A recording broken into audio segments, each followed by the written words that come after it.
ದರ ಏರಿಕೆ ಎಫೆಕ್ಟ್. ಮೋದಿ ಕರೆಗೂ ಮುನ್ನವೇ ಕುಸಿದಿದ್ದ ಚಿನ್ನದ ಖರೀದಿ. ಬೆಂಗಳೂರು ಚಿನ್ನದ ದರ ಏರಿಕೆ ಖರೀದಿ ಮೇಲೆ ಭಾರಿ ಪರಿಣಾಮ ಬೀರಿದೆ. ಪ್ರಧಾನಿಗಳ ಸಲಹೆಯಂತೆ ಖರೀದಿ ಮಾಡುವವರ ಸಂಖ್ಯೆ ಇಳಿಕೆಯಾಗಿದೆ.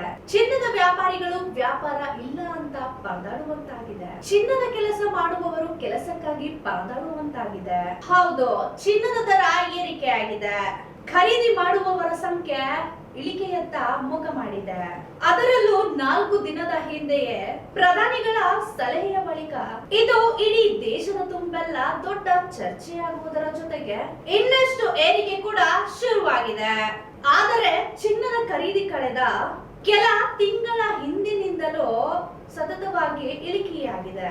ಪ್ರತಿ ವರ್ಷ ಅಕ್ಷಯ ತೃತೀಯ ಸಂದರ್ಭದಲ್ಲೇ ಇಡೀ ವರ್ಷ ಆಗುವ ವ್ಯಾಪಾರ ಆ ಒಂದೇ ದಿನದಲ್ಲಾಗ್ತಾ ಇತ್ತು. ಆದರೆ ಈ ವರ್ಷ ಅಕ್ಷಯ ತೃತೀಯಿಂದಲೇ ಸುಮಾರು 30% ನಷ್ಟ ಇಳಿಕೆಯಾಗಿದೆ. ಪ್ರತಿ ವರ್ಷ ಚಿನ್ನನ ಖರೀದಿ ಮಾಡೋರು ಸಹ ಈ ವರ್ಷ ಬೇಡಪ್ಪ ಬೇಡ ಅನ್ನೋ ಸ್ಥಿತಿಗೆ ಬಂದಿದ್ದಾರೆ.